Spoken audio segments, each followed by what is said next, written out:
Katulad nito, mga kababayan, katulad nito, mas piliin daw ng mga dilawan na si PBBM ang maging presidente kaysa kay Sara. Bakit? Diyos ko, pipiliin mong presidente, tapos yung ipapalit mo ay tamad, tapos lakwatsera, magnanakaw. Mas tinitimbang ng mga dilawan na sasali ba tayo sa rally? Pababain ba natin si Marcos? Pag pinababa natin si Marcos, wala na may mapapalit si Sara kasi si Sara ang vice. So, hayaan na lang natin na si Marcos ang nandyan. At least, pinakinggan ni Marcos yung mga hinaing natin. Kaysa naman dyan ka kay Sara. Anong gagawin niya ni Sara? Magpipresidente yan, paghihiganti ang gagawin yan. Lahat ng kumakalaban sa kanya, pagbabalikan niya yan isa-isa. Di ba? Ito, katulad dito kay Carmina, interview si Vic Rodriguez. Sabi ni Vic Rodriguez, malaking benepisyo na makuha ng sambayanang Pilipino pag si Sara ang naging presidente. Sabi naman ni Carmina Constantino, ano pong benefits ang makuha? Hindi naman ang Pilipino ang uupong presidente, kundi si Sara. Nabutata siya dito, mga kababayan, binardagol siya ni Carmina, si Vic Rodriguez. Sabi kasi ni Vic Rodriguez, lahat ng benepisyo, pag napalitan si BBM, si Sara ang pumalit, benepisyo ng taong bayan yan. Sabi naman ni Carmina Constantino, anong benefits? Si Sara ang upo, hindi naman ang Pilipino. Magbabago ba ang buhay ng Pilipino pag napapalitan ng presidente? Hindi naman. Ito, mga kababayan, pakinggan ninyo yung bardagulan nila. Ito, benefit from your call for the president to step down. The Filipino people, Carmina, para matuldukan na itong korupsyon na ito. How can the Filipino people stand to benefit if the vice president takes the presidency by virtue of the president stepping down? Diba? Kita nyo? Pilipino daw ang magbibenepisyo pag bumaba si Marcos at papalit si Sara. Sabi naman ni Carmina, paano magbibenepisyo ang tao kung si Sara naman ang papalit, hindi naman ang taong bayan? Diba? Anong benepisyong makukuha ng tao nun?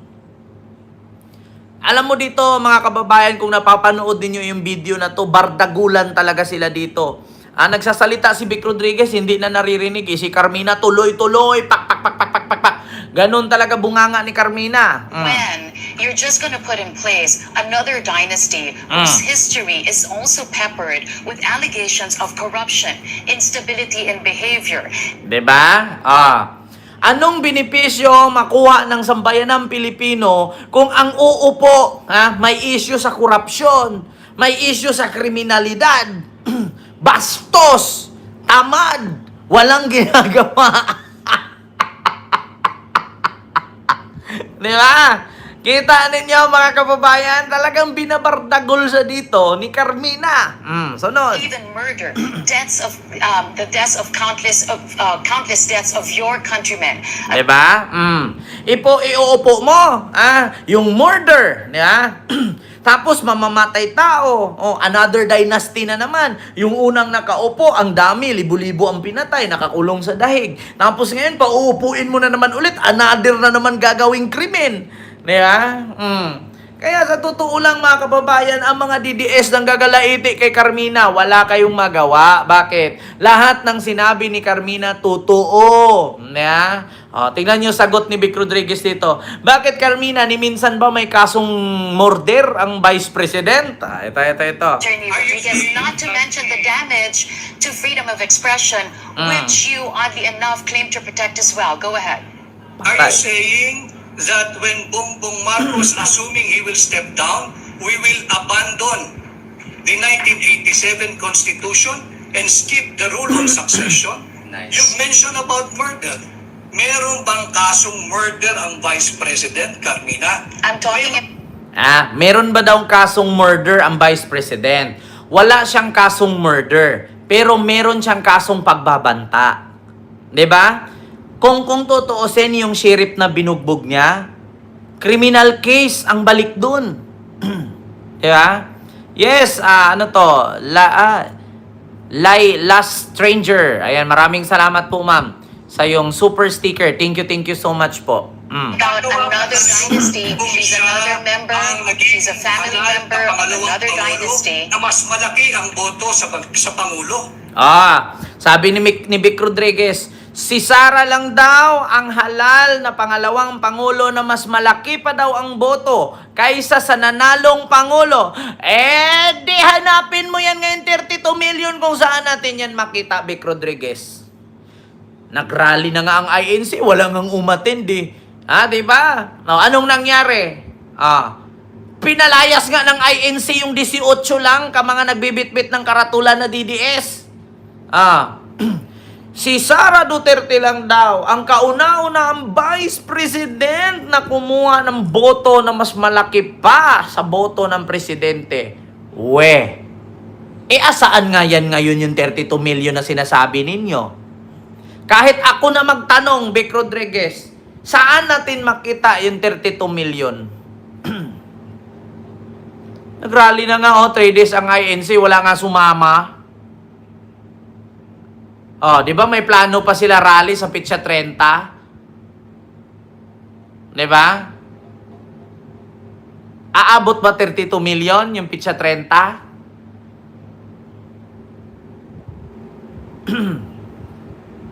Di ba? Aabot bang 32 million? Di ba may rally kayo sa 30? Di paabutin nyo 32 million nang malaman namin kung totoo talaga. Wala tayong magagawa ron. I never advocated anything that is outside of the constitutional loop or constitutional orbit. But here's the thing, Vice here's the President, thing. and by the rule on succession, when the President is no longer capacitated to govern, the Vice President shall assume the role of the So, ang sabi ni Vic Rodriguez, kung hindi na daw kayang gampanan ng presidente ang kanyang trabaho, so dapat daw palitan na at sasaluin daw ng Vice President. Hindi ba kaya ni PBBM? O sadyang kayo lang ang hindi nyo kayang pabagsakin si PBBM? Diba?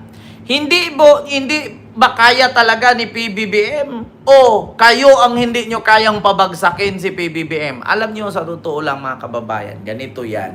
Bigyan ko na naman kayo ng example sa sinabi ni Vic Rodriguez na si Sara lang daw ang kauna-unahang vice presidente na mas malaki ang boto kaysa sa Pangulo. Ito, example ko ha. Kung noon, pagbabasihan natin, uhaw na ang taong bayan na may Marcos na mabalik. Kasi in more than 36 years, inaantay ng tao yan. Kasi bakit? Nagigising kasi sila sa mga pangyayari na ang sabi ni Apo Lakay noon, remember my word. 20 years from now, babagsak ang Pilipinas. Merong isang boksingero na Bisaya na mananalo at kilalanin sa buong mundo. Yung Bataan Nuclear Plant, pag hindi nyo ituloy yan, mamahal ang kuryente. 20 years from now, babagsak ang Pilipinas. So nagising nga ang tao, nagkatotoo naman. Lahat ng aking pinagawang proyekto, kalsada, tulay, reles, paaralan, hospital, nagagamit ninyo pero hindi yan madadagdagan. Totoo naman talaga, walang nadagdag. Diba? Sabi yan ni Apo Lakay. Kaya nung tumakbo si BBM at si Sara, excite ang tao. Pero buti na lang, hindi pa tapos ang termino. Diba? Hindi pa tapos ang termino, nawala na si Sara. Lumabas na ang tunay na kulay. Diba? Maraming salamat po, Rani Dimo. Maraming salamat po. So ngayon, mga kababayan, ito na example ko. Kung si Sara ang may 32 million na boto at natalo pa nga sa boto si PBBM, mas mataas pa daw kay Sara. Ngayon, try to imagine, Attorney Vic Rodriguez. Nung tumakbo si BBM at si Sara, si Lenny merong solid na boto na 16 million pataas. May boto si Lenny na 16 million. Kay Sara at kay PBBM, 31 at 32. Tanong ko ulit, sa 2028, Kung wala si Sara Duterte 16 million pataas, umatras na lang siya kay Risa Hontiveros. Yan ang totoo. Kung si Sara at si Risa ang maglaban pagkapangulo sa 2028, kung hindi kaya ni Sara i-maintain ang 16 million votes, umatras na lang siya. Umatras na lang siya. Nung tumakbo si Digong, tumakbo si Leni, ang boto ni Leni 16 million kay Digong. Nung tumakbo ulit, si Leni, nananatili ang 16 million. Mga kababayan, kaya po natalo si Leni kasi nagsanib ang loyalista at nagsanib din ang DDS ni Digong. Kasi bakit ko nasabi? Kung merong 10 million na loyalista, merong 5 million na mga DDS, na mga anak ng mga matatandang loyalista. Ngayon mga kababayan, lahat po ng mga anak ng mga matatandang loyalista na naging DDS ngayon, kung ano ang sinabi ng mga matatandang loyalista, nangyayari. Siyempre, saan ka ba makikinig? Malamang sa magulang mo. Bakit ka makikinig sa politiko? Sa magulang. Hindi nagkakamali ang sinabi ng mga magulang na si Marcos yan. Si Sara yan. So ngayon, yung 5 million na anak ng mga loyalista na naging DDS ni Digong, nawala ng gana ngayon. Yung 10 million na mga nanay ng mga DDS na mga matatandang loyalista, bumalik na ngayon. Yung 10 million na matatandang loyalista at 5 million na anak ng mga matatandang loyalista naging DDS, nawala na ngayon. Bumalik na, so nagiging 15 million ulit ang mga loyalista. Ngayon, kung ang mga loyalista umayaw na kay Sara, tapos doon kakampi kay Leni sa 16 million ni Leni, 15 plus 16, 32. Actually, sabihin natin 31. Saan mo pupulutin yung sinasabi mo, Vic Rodriguez, na 32 million si Sara? Hindi mo na makikita yan ngayon. Mark my word. Diary, CV2DV, maraming salamat po sa yung 5 Canadian super sticker. Thank you so much. Hindi mo na makikita yan ngayon. Dati, noong 2022 election, nagsanib puwersa yon. Yung mga magulang na loyalista at mga anak na loyalista at mga apo na loyalista, nagsasanib puwersa yan. 'Di ba? Ang problema lang sa pinakita ni Sara, hindi pa tapos ang termino nila, umatras na at bumaliktad na si Sara. Kumalaban na. Do you think, saan ba galing ang DDS? Sa mga apo ng loyalista. Kasi bakit? Anong sabi ni Digong nung tumakbo siya noong 2016? Kung meron mang presidenteng pinakamagaling, si Marcos yun. Ginamit niya si Marcos nung time na tumakbo siya. Kasi kung hindi niya binigkas ang pangalang Marcos, wala siyang botong makukuha. Bakit? Kasi dati siyang NPA, pero kinalaban niya ang NPA. Maskin mga NPA, hindi na sumuporta kay Digong Maskin sabi ni Joe Maciso na si Digong ang pinaka-the best, pinakamagaling, manguha ng mga NPA, pinaka-the best na kolektor ng NPA. Pero ngayon, sinusuka si Digong ng NPA. Diba? Dito sa Pilipinas, maraming grupo yan. Maskin nga si Miss Ware na kalaban ni Marcos Sr., sumuporta kay Bongbong, ayaw kay Sara, kay Bongbong. Anong sabi ni Miss Ware? The sin of the father cannot be inherited by the son. Di sana sinabi ni Miss Ware, proud na proud ako kay Duterte, kaya si Sara ang pipiliin ko. Bakit wala siyang sinabing Sara? Bakit ang sinabi niya si Bongbong? Kung history lang ang pag-usapan natin, mga DDS, hindi nyo alam yan. Diba? Gusto nyo malaman kung paano sinabi ni Miss Ware? Ito, Miss Ware. To, BBM. Makita ninyo? Who's your vice president? Bongbong Marcos. Why is Bongbong your vice president? Isn't his father? He was my number one enemy. Yes, his father. His father was the cause of the Muslim rebellion. The Jabida massacre happened under his rule. Well, I am a Muslim. The fault of the father cannot be inherited by the son. Neither the father can be accused of the wrongdoings of his son. I am a Muslim. Diba? Who is your vice president? Bongbong. May nakita ba kayo na Sara ang sinabi? Ulitin ko ha, baka nabungol kayo. Who's your vice president? Bongbong Marcos. Wala na, finish na.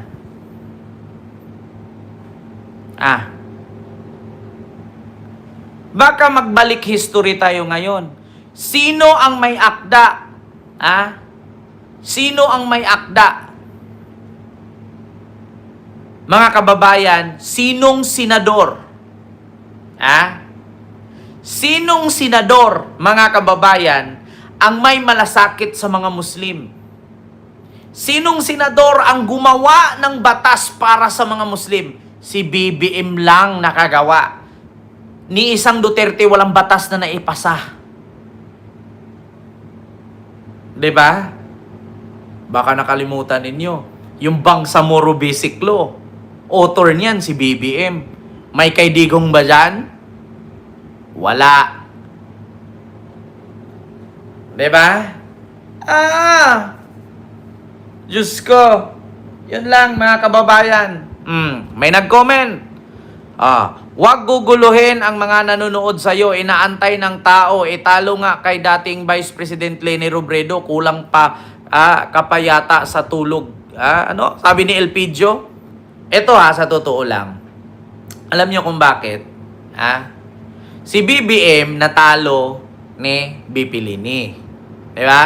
Pero ang usapan dito, si Sara, kaya ba niyang talunin si Leni? Diba? Hindi ko naman dito pinaglaban si BBM at si Leni. Ang tanong, si Sara, kaya bang talunin si Leni? Diba? Yan lang. Kaya nga sabi ko, kung si Sara may solid 16 million supporter, mananalo siya. Kung wala, mahirapan siya. At saka mga DDS, huwag niyong sabihin na si Bongo naka 23 million. Si Bongo naka 23 million. Andito na naman tayo sa usaping Comelec Ayaw ko na magsalita. 'Di ba? Ayaw ko na magsalita, mga kababayan. Sa usaping Comelec, bakit si Bongo naka 23 million? Iba si Bongo, iba si Sara. Ang usaping Comelec, usaping Comelec, kayo nang dumugtong. Maskin nga si Bernard o si Glenn Chong, galit na galit sa Comelec Sasabihin ng mga DDS, bakit? Baka naman kasi dinaya ang Comelec. Kaya pala si Glenn Chong galit na galit sa Comelec. Ma'am LB Linares, maraming salamat po sa iyong super sticker. Thank you so much. Sasabihin agad nila, bakit si Bongo Ken nakakuha naman ng boto na 23 million? Di sana hindi galit si Glenn Chong sa Comelec. Ano bang rason kung bakit galit si Glenn Chong sa Comelec?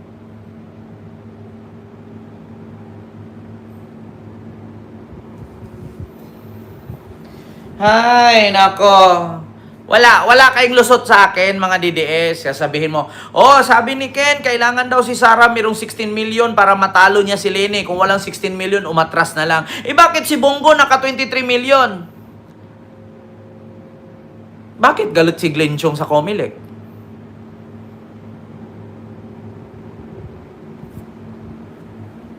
Yun lang naman yun Si Glenn Chong, di ba DDS yan? Bakit galit siya sa Smartmatic? Smartmatic. Di ba?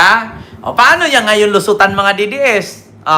Kasi sasabihin niya, si Kent mali yan, hindi totoo yung sinasabi niya. Kung wala daw 16 million si Sara, umatras na lang kasi si Leni may solid 16 million. Napatunayan natin. 2016, may 16 million na si Leni. 2022, may 16 million si Leni.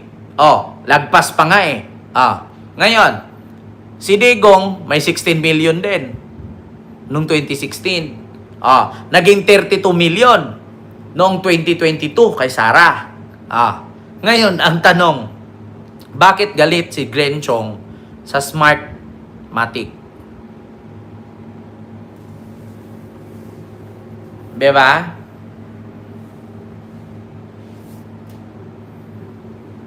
Yun lang, tanong ko, mga kababayan. Kaya mga DDS, hindi ka kayo mananalo kay Ken. Sabihin ko nga sa inyo, hindi kayo mananalo kay Ken. Sasabihin na nila, di sana wala si Bongo 23 million na boto nung siya'y senador. Bakit nga galit si Glenn Chong sa Smartmatic? Diba? Yan ang tanong ko. Bakit nga ba galit si Glenn Chong?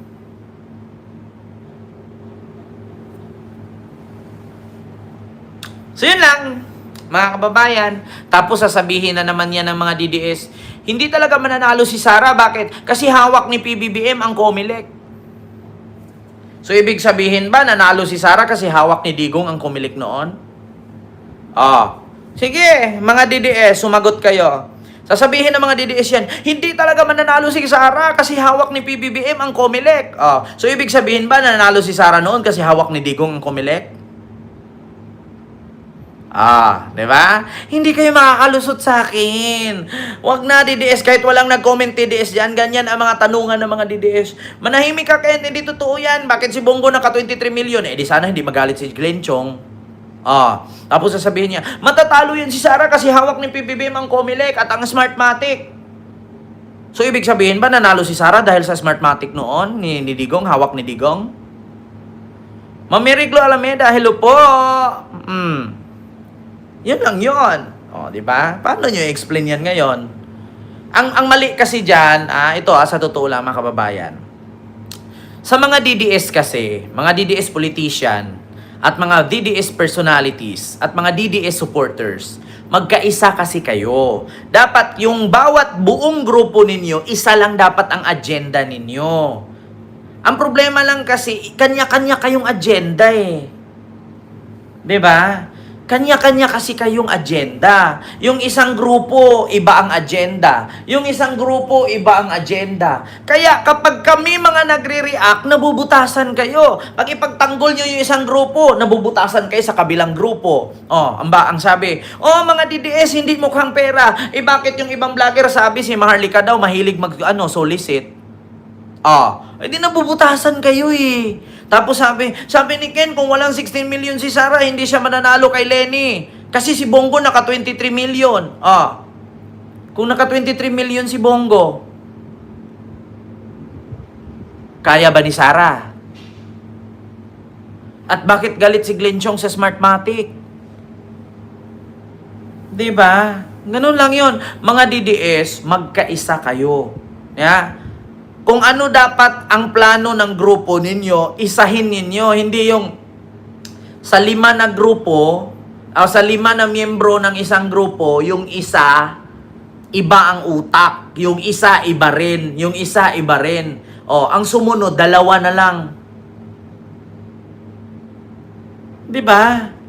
Ganun yan eh.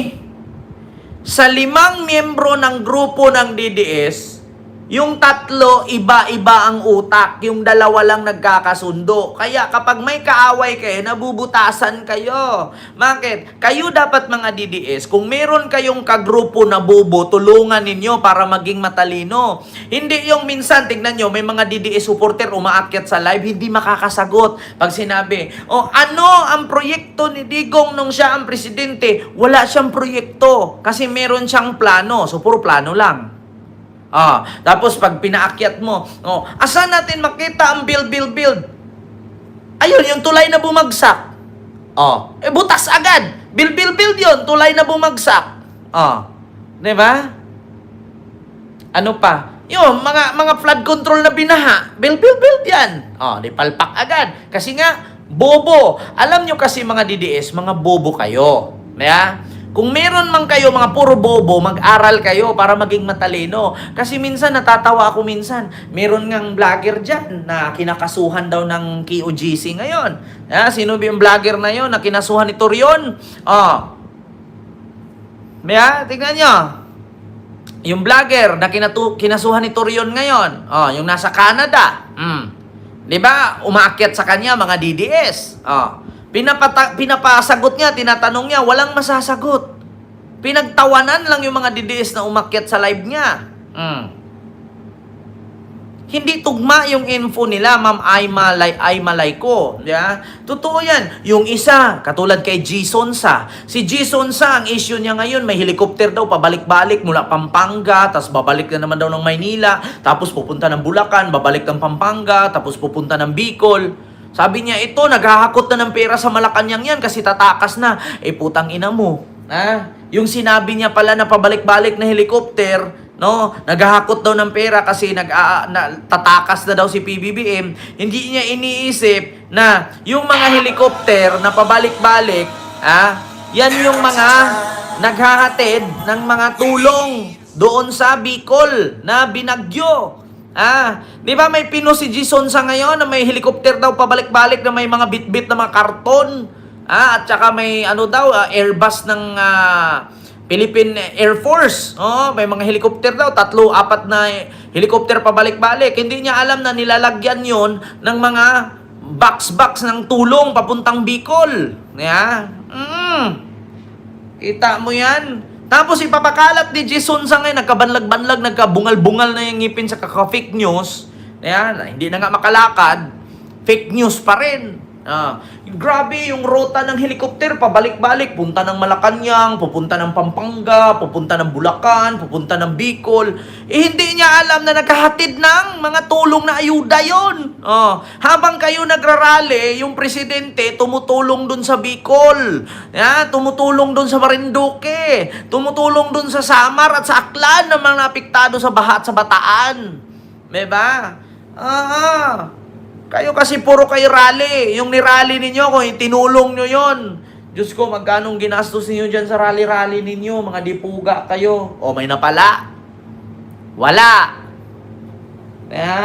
Magpapakalat kay fake news dyan. May mga helicopter daw nagliparan. Tumakas na daw ang mga Marcos sa Malacanang kasi daw mapababa na dahil nagsalita si Aimee. Putang ina, nung chinik ko yung route ng helicopter ng Malacanang at ng Marines at Navy, pagtingin ko, ay, galing pala tong Malacanang, tapos Bulacan, naghatid ng tulong, dumiretso ng Bicol. Kaya pala sabi ni Jason sa lumipad-lipad daw yung mga helicopter, pabalik-balik. Putragis, kayang ka-fake newsan mo, Jason sa, mamamatay ka na lang, sinungaling ka pa rin. Diba? Nagkabanlag-banlag ka na nga eh. Tignan mo, nagkakapilay-pilay ka na, di ka na makalakad, fake news ka pa rin. Diba? Diyos ko naman. So yun lang mga kababayan, yung ating reaksyon ngayon. Nako. Imbes na magalit yung tao, tuwang-tuwa kay Aimee. Imbes na magalit at sululusubin ang Malacanang, hindi tumalab ang drama ni Aimee. Wa-epek.